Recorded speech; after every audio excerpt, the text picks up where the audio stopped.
Bonjour donc et bienvenue au Mad Club de Lausanne pour cette dernière journée consacrée au Swiss Web Festival.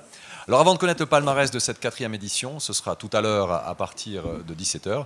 Nous allons bien évidemment continuer notre exploration du monde digital avec au programme aujourd'hui 3 conférences, mais ça sera dans quelques instants. Avant de rentrer donc dans le vif du sujet, on va accueillir le président du festival pour parler de ces 2 premiers jours et de cette dernière ligne droite avant de connaître On peut l'applaudir, c'est monsieur Bertrand Saillant. Hello Xavier. Bonjour à tous. Alors j'ai dit dernière ligne droite, il reste encore des conférences, par contre les votes sont clos pour le... Les votes sont clos, les jeux sont faits. Les jeux sont faits, exactement. Rien ne va plus. Non, en effet, le jury a délibéré hier et les votes sont clos à midi et on connaîtra à 17h aujourd'hui le palmarès de cette 4e édition. Et c'est un moment très important dans le cadre du festival puisque le but c'est de mettre en avant la création, qu'elle soit suisse ou francophone, et c'est très important qu'on puisse mettre en avant ces créateurs qui proposent des contenus et qui proposent cette nouvelle écriture pour le web, d'audiovisuel, et on est très heureux de pouvoir passer ce moment-là avec eux après. On aura sûrement l'occasion d'en parler tout à l'heure lors de la cérémonie de remise des prix. Peut-être une tendance, passablement de vidéos produites aussi en Suisse romande cette année. Hein. Oui, beaucoup de vidéos produites en Suisse romande et de très très belles productions. Et c'est vrai que quand on a lancé ce festival il y a 4 ans, on nous disait mais est-ce qu'il y a vraiment de la production audiovisuelle en Suisse romande pour le web? Il y a quelques vidéos qui se font. Et aujourd'hui, en fait, on voit que c'est une majorité des vidéos qui sont dans la compétition. Donc ça fait très plaisir de voir cette créativité romande se développer et s'épanouir ici. Ça veut dire qu'on sait aussi faire en Suisse. Hein. On prend notre temps, mais on sait aussi faire. Exactement. Qu'est-ce qu'on peut dire de cette dernière journée ? C'est une journée qui est plutôt orientée sur l'aspect stratégie, de l'évolution aussi de la diffusion du contenu.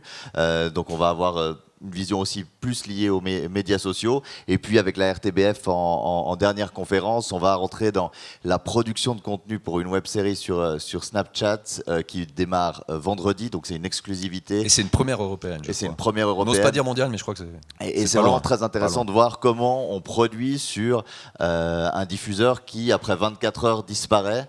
Les facilités de réalisation, mais aussi les difficultés, ils viendront nous échanger avec nous là-dessus. Donc c'est vraiment aussi quelque chose qui me tenait à cœur. Donc on se réjouit de découvrir tout ça et on se retrouve nous, bien évidemment, à partir de 17h. Avec grand plaisir. À tout à l'heure. Merci beaucoup. On peut l'applaudir. Et on va accueillir maintenant monsieur David Labouré, qui est notre responsable des réseaux sociaux, qui va nous expliquer tout ce qui s'est passé jusqu'à présent. Bonjour David. On peut aussi l'applaudir. Bonjour à tous. Ça va ? Très bien, et toi ? Mais fort bien, fort bien. Donc 2 mots du travail qui a été effectué jusqu'à présent sur les réseaux sociaux. Vous êtes une petite équipe, mais très efficace. Oui, une équipe de 4 personnes quand même pour faire vivre donc, le festival sur Twitter, Instagram, Facebook et LinkedIn. De nombreux contenus réalisés, de très nombreux dans les stories Instagram. Pour ceux qui sont dessus, n'hésitez pas à y aller. Et surtout, on compte vraiment sur vous, sur votre participation, sur vos partages. Partagez le Swiss Web, faites rayonner le Swiss Web sur la toile. Allez-y, Twitter, Facebook, hashtag SwissWeb. Et puis, profitez également de suivre tout ce qui se passe en fait, autour du Swiss Web sur le web, sur la plateforme swissweblive.com de Finity, qui réunit et qui interprète graphiquement en fait, toutes ces interactions. Alors sans forcément tirer de bilan, mais qu'est-ce qu'on peut dire de la place du Swiss Web Festival aujourd'hui sur les réseaux sociaux, notamment après ces 2 jours, mais c'est clair qu'il reste encore une belle après-midi et une soirée à vivre. Qu'est-ce qu'on peut en dire ? Pour un événement professionnel comme ça, on peut dire qu'il y a vraiment des contenus qui sont finalement très grand public. Il y a les contenus liés aux conférences, et puis il y a les contenus aussi liés aux soirées. Par exemple, hier, il y a une très grande activité sur Instagram du fait de la soirée Friday. Donc voilà, c'est vraiment par moment, ça change entre les plateformes. Puis on peut aussi dire que sur Twitter, il y a eu des jolies performances avec des premières positions en tendance suisse par moment depuis mardi. Donc voilà, pas tendance monde quand même, parce que voilà, ce sera un peu compliqué. Pour l'année prochaine. Tendance suisse, c'est déjà pas mal. Pour l'année prochaine, on espère. Merci beaucoup David. En tout cas, partagez. N'hésitez pas à être interactif sur les réseaux et également durant les conférences. Merci beaucoup David. Merci à tous, bonne journée.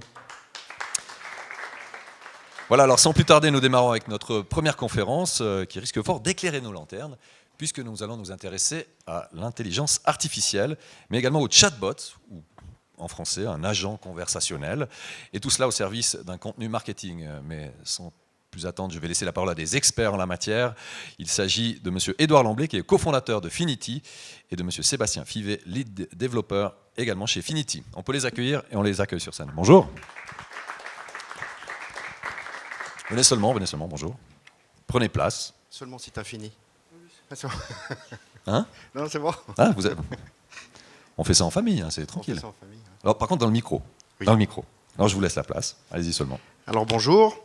Donc nous sommes Finity, une petite équipe de 13 personnes, plus jeunes que moi, basée à l'EPFL, aux États-Unis, en Suède, à Barcelone et en Serbie.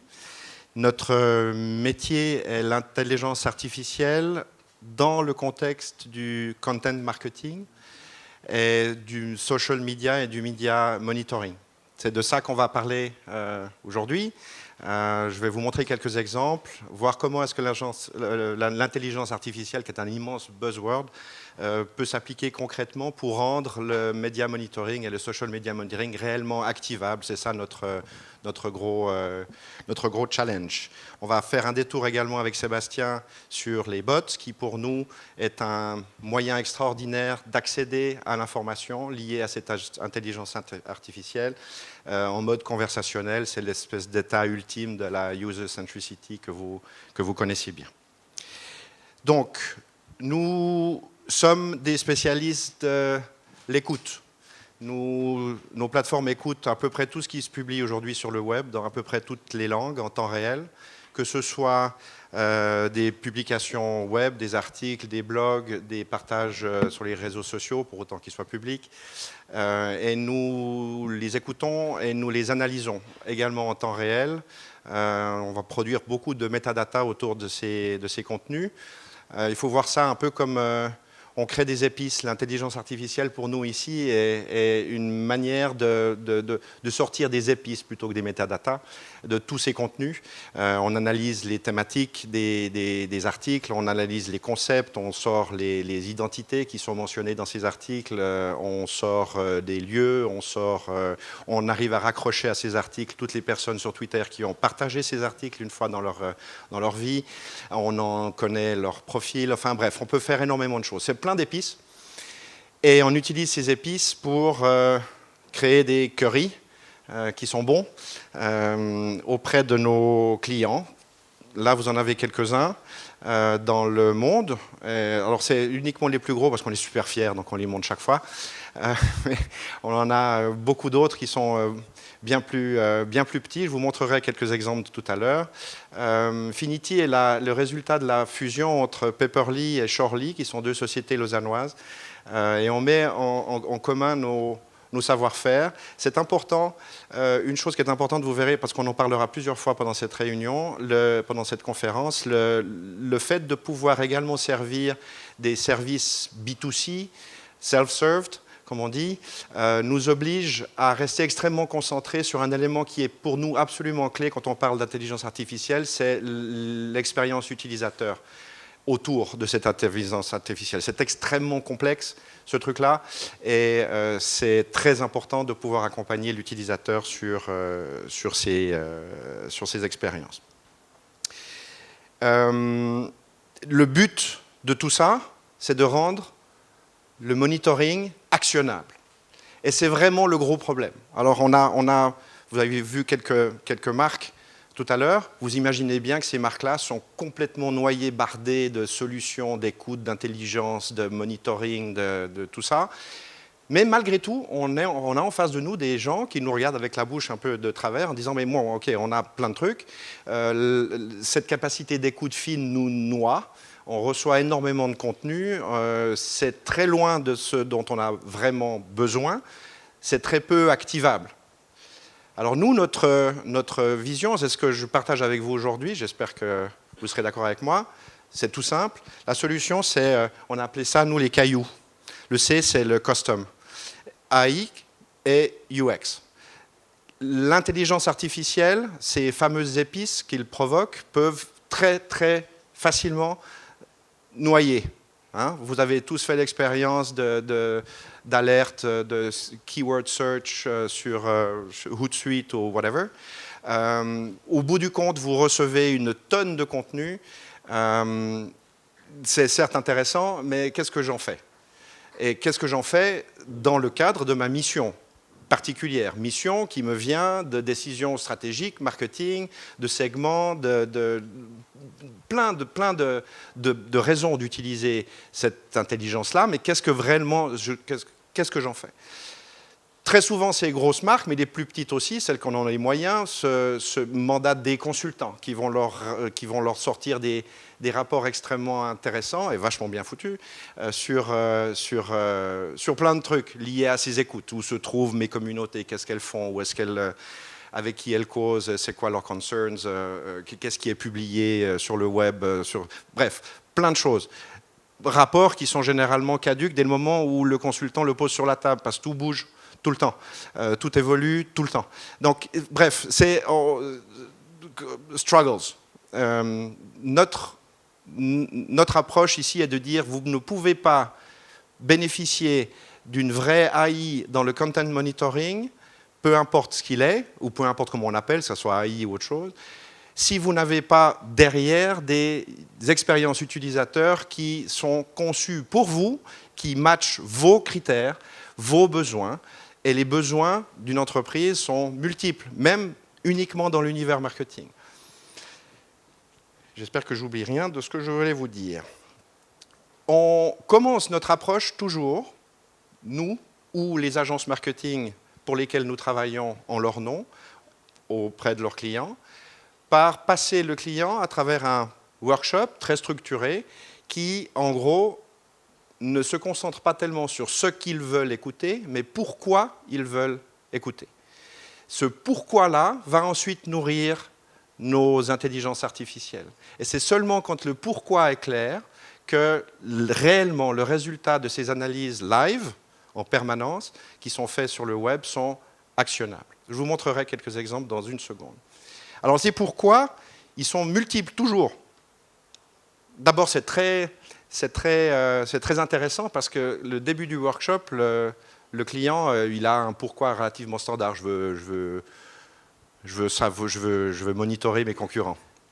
Mais même, ça, c'est pas le pourquoi, ça, c'est le quoi. Pourquoi je veux les monitorer? Qu'est-ce que je vais en faire ensuite du résultat que je vais retrouver? Alors, ce qu'on commence toujours à faire, c'est ça, c'est ces workshops. Ensuite, ça nous permet de créer ce qu'on appelle un content corpus pour les clients. Et ce n'est encore une fois pas que des gros clients. Ce content corpus est le résultat de tous ces pourquoi. Okay? On écoute encore une fois tout le monde. Donc, vous pensez à ces milliards d'épices.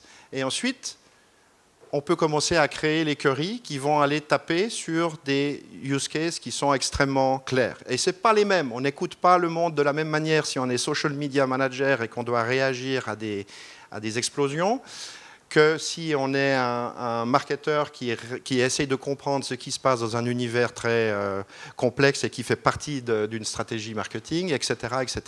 Et là, la créativité, une fois qu'on a cet accès à l'information, la créativité pour une entreprise, donc tout ça c'est pour une seule entreprise, la créativité est sans limite. Et c'est pour ça qu'on travaille maintenant, depuis peu de temps, mais ça marche bien, avec des agences, parce que cette créativité, les agences l'ont beaucoup plus que nous. Ensuite, l'actionnabilité des résultats de ces intelligences artificielles est beaucoup plus forte si la réflexion est faite en amont, c'est-à-dire au cœur de la décision stratégique marketing de l'entreprise, et c'est définitivement les agences qui sont à ce cœur-là. Et l'activation de ces possibilités sans fin, même très spontanées, sur des campagnes ensuite à moindre coût, vient vraiment d'une vision marketing. Et nous, en tant que technologistes, on a de la peine, évidemment, à rentrer dans ce cœur-là. Donc pour nous, les agences sont vraiment des partenaires clés à un tel point que nous le faisons maintenant en marque blanche, c'est-à-dire ça devient leur service qu'ils proposent à leurs clients. Alors, 5 petits exemples pour vous montrer à quel point on peut être très loin de juste un keyword search. Premier exemple, c'est une biotech. Elle crée à travers ces outils, qui sont les outils d'une agence qui les représente, 10, on appelle ça des channels chez nous, 10 axes d'écoute extrêmement pointus. Vous en avez un là, extrêmement pointu. Et ils ne viennent pas de nulle part, ces axes d'écoute, ce sont des éléments de leurs 10 axes stratégiques, segmentaires, d'activité marketing. Le but, le purpose de cette écoute-là, c'est pour nourrir les responsables de content marketing. Et le but de ce channel-là, particulièrement, pour voir à quel point c'est fin, c'est moi je veux aller écouter tout ce qui est lié au challenge économique des fermiers dans les pays occidentaux, donc c'est pointu, et toute une série d'autres activités. Et mon objectif, c'est de collecter ces contenus pour ensuite m'engager avec ces contenus sur les réseaux sociaux avec un certain nombre de cibles bien définies, vétérinaires, activistes. Donc c'est extrêmement défini. Et ce que vous voyez sur la droite, c'est résultat de ce dashboard, donc en permanence des contenus vont arriver dans ce channel, et dans le petit cercle, vous avez, c'est des pop-up qui s'ouvrent, vous avez le positionnement de cet article qui est recommandé par rapport au but. Donc vous voyez chaque fois, et là on commence vraiment à devenir actionnable. Cliquez sur Share et le social media guy va pouvoir utiliser ce contenu-là pour aller annoncer la bonne nouvelle à un vétérinaire qu'il aimerait bien reprendre dans sa communauté. Premier exemple. Deuxième exemple, toujours dans cette même logique, vous imaginez ce content basket, c'est un autre type d'output, donc une autre UX. C'est une pharma. Là, l'utilisateur, ce sont les marketing strategists. Ils s'apprêtent à faire un grand saut dans l'univers impitoyable du big data, dans l'univers de la pharma. Vous savez que c'est un monde très excitant pour tous ces gens-là, mais également extrêmement complexe. Ce que vous voyez, donc de nouveau, l'intelligence artificielle ici, une fois qu'elle a été définie, le but a été défini, une fois que les ontologies spécifiques à ce client ont été injectées dans ce content basket, vous voyez tout en haut à gauche que vous de nouveau retrouvez une manière d'aller filtrer tout le contenu qui remonte, qui est vraiment très spécifique à ce besoin, par les grands segments stratégiques que le client a définis dans la stratégie marketing. Et vous avez, il y a plein d'endroits sur ce site, vous avez ensuite des informations qui sont de l'ordre de l'alerte. Donc vous voyez que dans un certain segment, tout d'un coup, vous avez des nouveaux acteurs qui arrivent. Le système a repéré des nouvelles entités, a repéré des nouvelles compagnies. Vous ne le voyez pas ici, mais il souhaite voir l'évolution de tout ça par degré de maturité des technologies.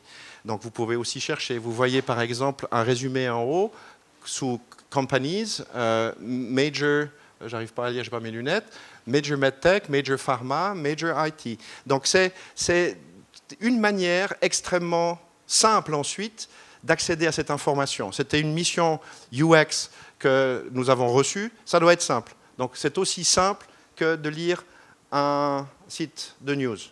Okay, vous cliquez dessus, ça expand, vous pouvez sauver ce que vous avez cliqué. À partir de là, vous avez vos alertes super personnalisées à l'interne dans l'entreprise, comme vous voulez, quand vous le voulez. Donc, de nouveau ici, c'est ça le message. Pour nous, l'AI fournit des tonnes d'épices, mais on s'y noie. Les UX derrière, pour autant qu'ils soient calés au purpose du client, rendre le truc vraiment activable. Une des missions qu'on a reçues aussi, c'est moi je veux avoir ce machin-là simple pour que je puisse donner accès à mon CEO. Tu veux tout savoir sur ce qui est important maintenant dans cet univers-là, viens sur ce site-là et arrête d'attendre mon email de newsletter, de trucs que tu de toute façon ne liras pas parce qu'il arrive le vendredi à une heure que tu vas pas apprécier. Autre exemple, c'est une grosse organisation publique suisse. Donc vous avez toujours en tête Content Basket, vous avez un accès, donc c'est la même, pour ce client-là, la même logique que vous venez de voir pour la pharma, mais en plus il se dit, ah bah tiens, bah c'est vachement bien ce truc-là. Moi, je veux me positionner un peu comme thought leader dans cette thématique. Ce qui les importe là, c'est l'eau, et l'accès à l'eau, et la guerre autour de l'eau, et la fragilité politique, sociale autour de l'eau dans le monde. Je vais commencer à montrer à mon audience que je suis un couillu du truc là, moi. Je vais prendre une partie de cette information automatiquement et je vais l'afficher publiquement sur mon site web ultra dynamique. Donc vous voyez une autre manière de montrer cette information, beaucoup plus agrégée, mais vous trouvez de nouveau les approches topicales, vous trouvez évidemment des interfaces qui sont beaucoup plus jazzy et moins fines, mais qui répondent à cet objectif de thought leadership, qui est un des objectifs importants du content marketing. Et encore une fois, thought leadership, c'est je donne de l'info à quelqu'un qu'il n'a pas encore et qui lui est utile dans une thématique sur laquelle je veux me positionner comme thought leader. Donc de nouveau, une même technologie, le même contenu et tout d'un coup un nouvel usage pour le client. Il n'y a pas besoin de réinventer la roue, le content basket est toujours là. C'est une manière différente de le montrer, c'est une manière différente d'aller l'écouter et de montrer les insights. Donc de nouveau, custom. D'une manière simple, custom, faite aussi, pour qu'il n'y ait pas besoin de s'acheter la NASA à chaque fois qu'on veut faire quelque chose de nouveau. C'est un flux augmenté AI à disposition du client ou à disposition de l'agence pour le client, toujours frais, en permanence, et qui permet des créativités lourdes comme ça, par exemple. Dernier exemple, un gros consultant au niveau global, qui est sponsor d'une grosse conférence, au niveau global aussi. Je rigole parce que vous avez donc vu qui était et quelle était la conférence. De nouveau, ici, c'est Thought Leadership. Moi, je suis sponsor de cette conférence. Je veux augmenter ma part de voix autour de cette conférence. Et je sais qu'il y a énormément de bruit. C'est un très gros truc. Je veux donner à la communauté intéressée par tous les sujets qui sont traités par cette conférence d'y voir clair. Je veux montrer pendant la conférence ce que tous les participants de la conférence disent, parlent, partagent, pensent des grands sujets qui sont les sujets portés par la conférence. Donc tout ça, ces grands sujets, cette collection, tout ça c'est de l'AI. Okay, et ils ont d'ailleurs bien fonctionné. Je crois qu'ils ont fait 2,4 millions de sessions en 4 jours sur ce site web. Ensuite, ils se sont dit, mais de nouveau, intérêt du basket, ce serait quand même con d'arrêter maintenant, après les 4 jours de conférence. On a une super communauté, il y a plein de gens super passionnés qui sont intéressés par ces sujets-là. Et puis les participants de la conférence, ils ne vont évidemment pas se taire juste après la conférence. Ils vont continuer à parler de ces sujets à l'année longue. Alors nous allons continuer, garder un fil à la patte à cette communauté, ce qui est vachement important aussi, continuer à les nourrir, ces gens-là, à l'année longue, sur les sujets traités par la conférence, tels que débattus par tous ces participants dans le monde en permanence, avec de nouveau des approches très fines sur les thématiques, sur les personnes, bref, un service réellement utile et donc du coup une intelligence artificielle réellement activable parce que utile au client final. Et là, ça nous permet de parler des bots.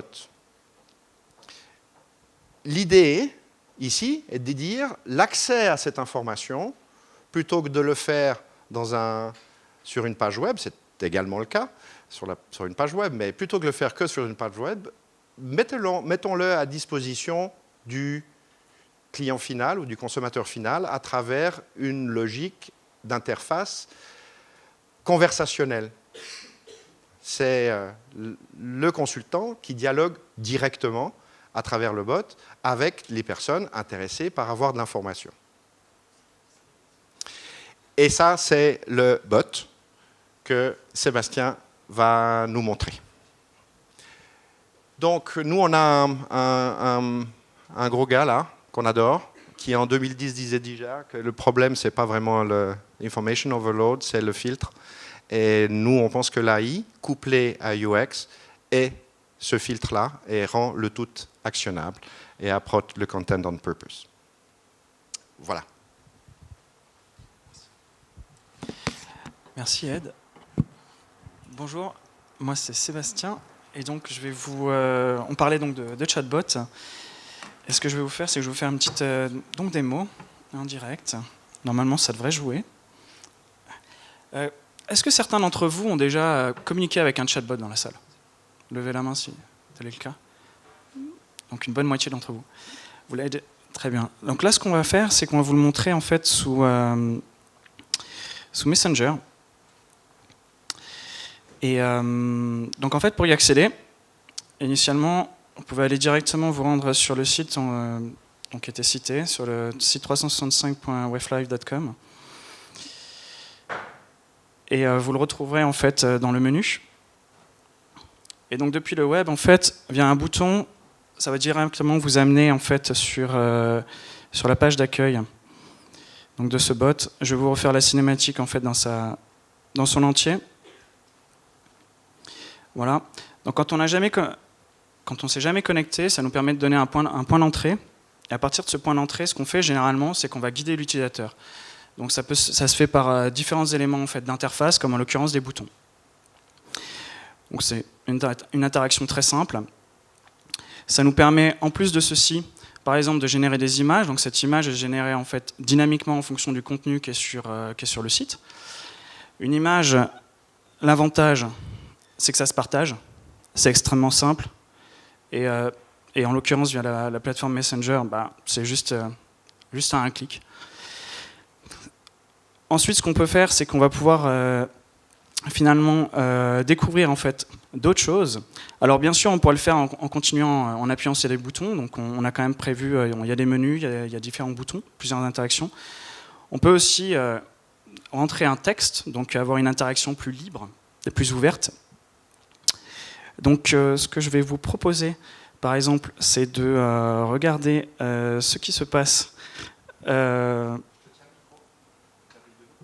Non, ça va, ça devrait jouer, c'est gentil, merci. Donc ce qui se passe, j'avais envie de vous montrer ce qui se passe en fait en Afrique. À propos de... Ah non, par exemple, non, il y a eu c'est vrai qu'on a eu quelque chose qui s'est passé récemment. Donc en Amérique du Nord, en l'occurrence aux US. Et donc là, ce qu'on va faire, c'est qu'on va avoir une vision. On va encore générer une image, on va encore interroger nos données. Et pour ce faire, par contre, il y a pas mal de on va dire, de mécanique. Il y a pas mal de services qui sont interrogés les uns avec les autres. On a d'abord une détection en fait, donc, de l'intention par rapport à ces phrases, et ensuite on va générer donc ces images qui sont, encore une fois, l'un des avantages, c'est qu'elles sont directement partageables, assez simplement. En plus de tout ça, ce qu'on peut faire, c'est que on va pouvoir, quand on a trouvé un sujet qui nous intéresse, par exemple pour le WEF, on permet de cibler plusieurs sujets, on permet de cibler plusieurs régions. On peut aussi en fait s'y inscrire, donc de permettre d'avoir un abonnement. Si on est intéressé, par exemple, si on veut ces infos sur une certaine fréquence, on peut les avoir par exemple ici sur une fois par semaine, on peut les avoir une fois par jour en fonction de tout simplement de selon ce que vous voulez. Là par exemple on va faire notre cinématique, on continue. Donc pour ce genre de cinématique, ce qu'on fait, c'est qu'on guide l'utilisateur.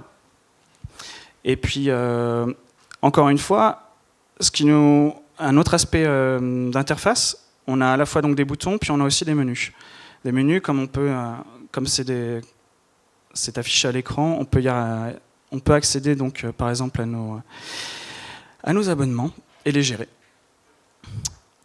Ce qu'on peut aussi faire, qui nous permet en fait de visualiser les données d'une autre manière, de manière un peu plus globale, c'est de par exemple toujours demander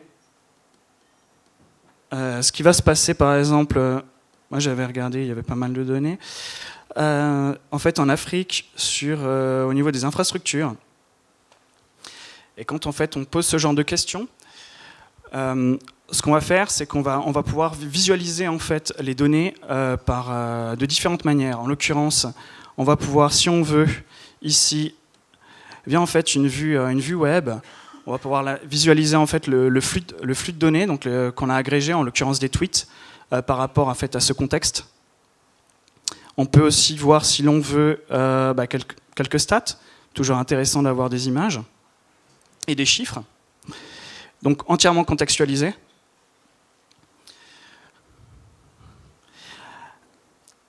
Après, ce qu'on peut faire aussi, c'est engager un petit peu l'utilisateur, par exemple, pour qu'il interagisse et qu'il interagisse directement.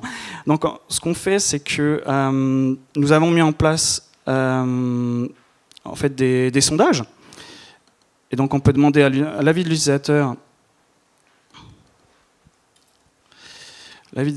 directement sur le site.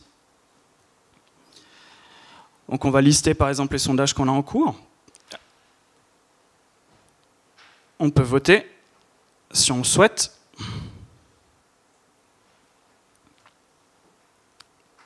Si on y arrive. Oui, on y arrive. On va dire qu'on est optimiste et que ça va jouer. Et de même, ce qu'on peut faire, c'est que toujours en fait, dans un souci d'abonnement et puis de délivrer l'information à l'utilisateur quand il en a besoin, ou du moins quand elle est présente, c'est de s'inscrire, par exemple, quand on clôt les votes, à renvoyer en fait les résultats. Et par exemple, quand je vous parle de résultats, ce qu'on peut faire, c'est qu'on peut voir qu'on a déjà 1 ou 2 sondages qui ont été clos et qui ont recueilli certains suffrages. Et encore une fois, ce qu'on génère, c'est qu'on va générer une image qui est partageable et qu'on va pouvoir utiliser sur quelques supports que l'on veut. Enfin, une des dernières choses qui est intéressante, quand en fait on trouve que le bot pourrait être utilisable pour d'autres collègues, pour d'autres personnes, peu importe, c'est de pouvoir le partager. Et donc, on a aussi ce genre d'éléments d'interface directement, en tout cas au niveau de Facebook Messenger, et qui est en fait ce petit bouton qui s'appelle Share, et qui, une fois qu'on fait, on l'a activé, permet en fait de directement envoyer le lien du bot à la personne, au lieu qu'elle se connecte sur le site, en l'occurrence, elle va pouvoir au final le découvrir et puis interagir avec. Donc tout ça avec en 2 clics. Voilà, c'est ce que j'avais à vous présenter par rapport à ce bot. Edouard, si tu veux conclure. Juste 2 mots sur le bot. Il est sur Messenger. Ici, c'est clair que c'est une autre porteuse, super virale. C'est l'objectif de KPMG, là, bien sûr. Tout ce que Sébastien vient de faire sous le nom de Bernie, KPMG le voit en direct, peut intervenir dans le dialogue quand ils veulent, peuvent revenir derrière. Dès le moment où Sébastien, parce qu'il a accepté le bot comme ami, il l'a comme ami, donc quelqu'un va pouvoir commencer à lui parler s'il le souhaite, à usage très modéré, il faut bien le dire. Mais cette logique conversationnelle, elle est également possible sur le web, sans que ça soit forcément dans un instant messaging, et on y croit très fortement. Donc on développe pas mal d'énergie maintenant sur ça, et également par guidage vocal, probablement d'ici la fin de l'année. Voilà, c'est tout ce que nous avions à vous raconter. J'espère que ça a été intéressant. Merci beaucoup pour cette présentation. On peut les applaudir très fort. Et bien évidemment, on va suivre de très près l'évolution et l'aventure que vous vivez. Merci beaucoup.